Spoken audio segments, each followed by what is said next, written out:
Joined by former New Jersey Governor Christie. Good morning, Governor. Welcome back. Hugh, thanks for having me.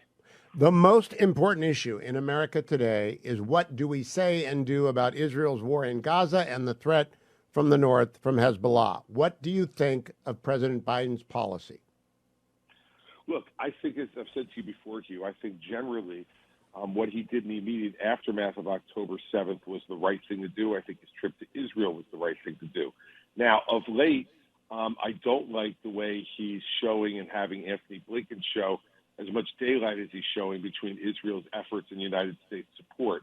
The fact of the matter is that Hamas executed a horrific terrorist act. They have made very clear publicly that they intend to do it again and again if they're able.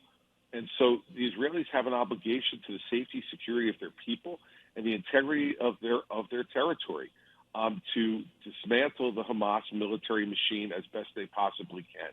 And we need to be completely supportive of that effort. Governor, I don't think President Biden has the ability to deliver a clear, concise, and inspiring speech about this. It's an upside-down Maginot Line. It's going to take forever, and they're going to have to do an upside-down Roman. We made Carthage a desert and called it peace, but it's going to take a while. How long do you think it will take the Israelis to do this, and should we support them every step of the way? Look, I think that the Israelis could probably get, it depends on how much you want to dismantle it, Hugh. I don't think it's possible to completely eliminate Hamas. I just think that the territorial problems make that very, very, very difficult. But I think you could degrade them significantly enough that they are not an immediate threat. And then you have to do better than the Israelis have done, quite frankly, in their intelligence gathering and their execution on that gathering in the future. I think this could take another couple of months. And I think if that's the time frame, we should be completely supportive. Thank you for that. Again, I like the fact you answer my questions. Here's a hard one.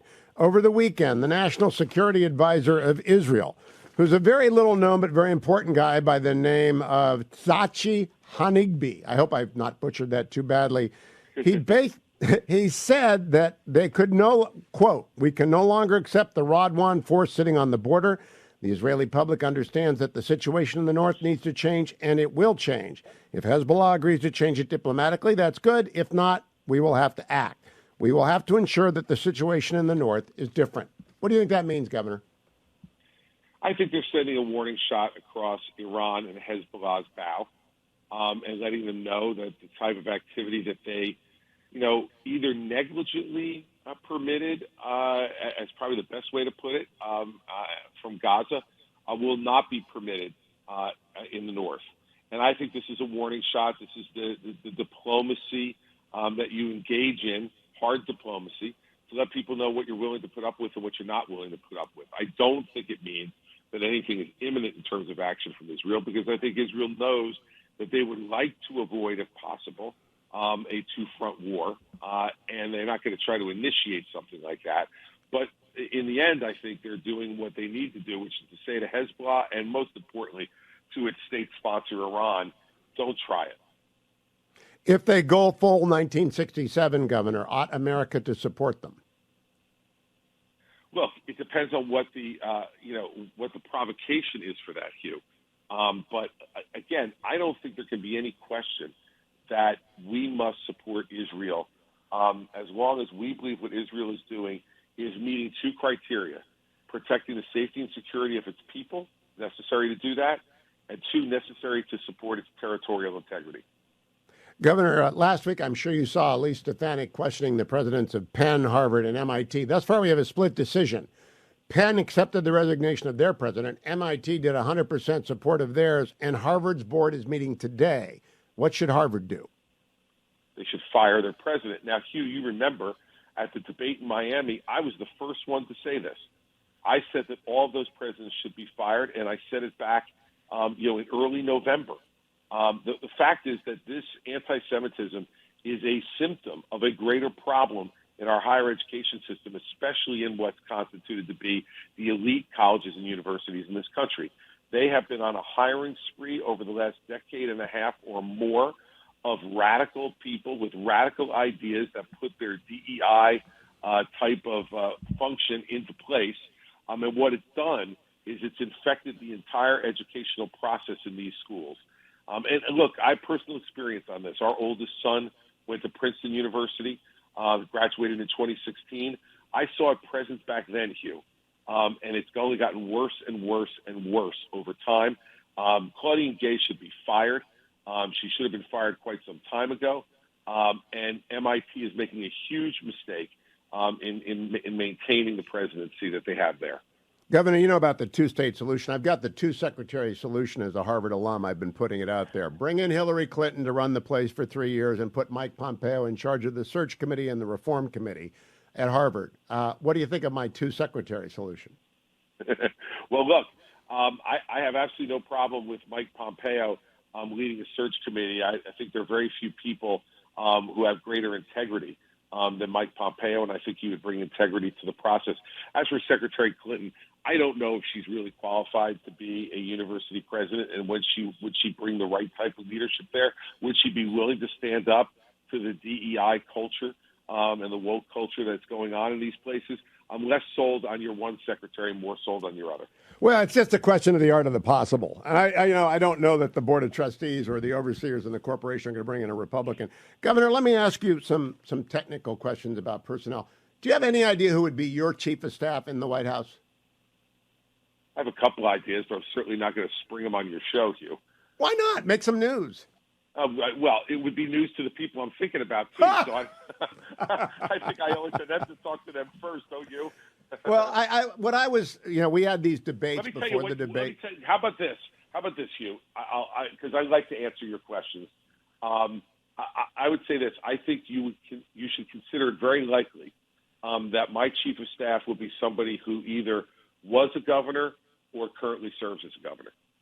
Very well put. Good. I think these personnel questions, there are only 3,000 appointments, and we always elect a president and a vice president. Do you think we ought to have more clarity on who's coming in with the team?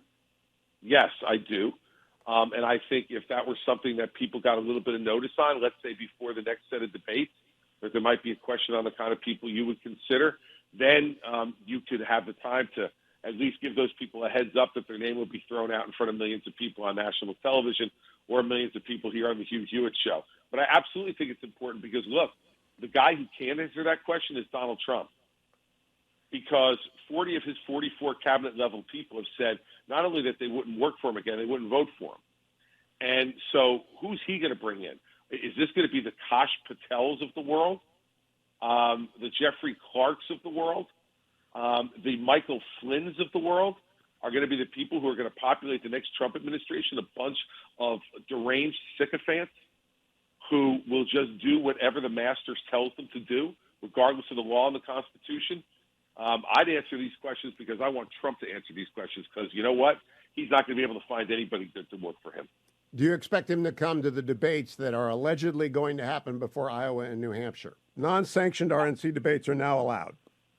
I don't expect that he'll come to Iowa, but I think because he knows he has greater risk in New Hampshire, he might show up at the New Hampshire debates. Will you do a debate that just has legacy media running it? Because the RNC's backed away. That means legacy media will fill in, and they're not going to bring any Republicans with them. Look, I'll show up at any debate, anytime, any place, because I am self-confident in my ability, as you saw on Wednesday night, to not only answer questions directly, which none of the other candidates on the stage were willing to do. And I think they have to be called out on that, Hugh, because in the end, you had Ron DeSantis on Wednesday night who would not answer if he would send troops into Gaza if we had a plan to successfully rescue hostages, wouldn't answer whether he would send troops to Taiwan if China invaded, and wouldn't answer whether Donald Trump was fit or unfit to be president of the United States. Now, these debates sometimes are just as instructive for what the candidates won't say as they are for what they will say. And I don't want people to forget the first debate in August, Nikki Haley, Ron DeSantis, and Vivek Ramaswamy, the remaining people on the stage, raised their hands and said they will support Donald Trump even if he's a convicted felon. Now, then why wouldn't Ron DeSantis easily say that he was fit to be president? He said he was going to support him even if he was a convicted felon. So I would go to debate these folks anytime, any place, if for no other reason than to act as the fourth moderator and actually embarrass them into answering some questions. Governor, I'm a pretty good lawyer. You're a pretty good lawyer. Three-judge panel, the D.C. Circuit, reworked the gag order on the former president. All three of those, two Obama, one Biden appointee, all got out of committee on a partisan vote. I think this makes our country look really bad, and I think prior restraints are awful. What do you make of the gag order on the former president? So the problem, Hugh, is the president's conduct. And any other criminal defendant would not be permitted to do what he's doing. And you know that. They would not. Actually, I don't. I don't know anything about criminal law, but I know the First Amendment. Well, I hate prior restraints. But let me say this. When I was U.S. attorney for 7 years, if a criminal defendant started ad hominem trying to intimidate potential witnesses, they would be sanctioned. And probably, look, he's getting a break. These other criminal defendants would have their bail revoked and they'd be put in jail. But you see, Governor, that's where it's a sanction after the speech occurs. I have no problem with sanctions, but prior restraints give me the shivers. Well, look, so I want to make sure I understand what you mean. So you would be fine given if he was intimidating witnesses, which he has done already. If he was intimidating witnesses, you would be okay with him being jailed. Well, it's an interview, not a debate. But yes, I believe all criminal defendants have to live up to the rules under which they have achieved bail. And if those bail rules are clear and he violates them afterward. But prior restraints are anathema to me, Governor. You know what? This is why it's such an impossible position that this former president has put this country in. Because now we're in a situation where if he were jailed for violating his bail conditions, you know that people would be yelling, screaming, how can you put a former president of the United States in jail prior to his trial? He knows this, so he acts recklessly and violates those things, calling out the judge to dare her or him in the New York case to put him in jail because that's what he wants.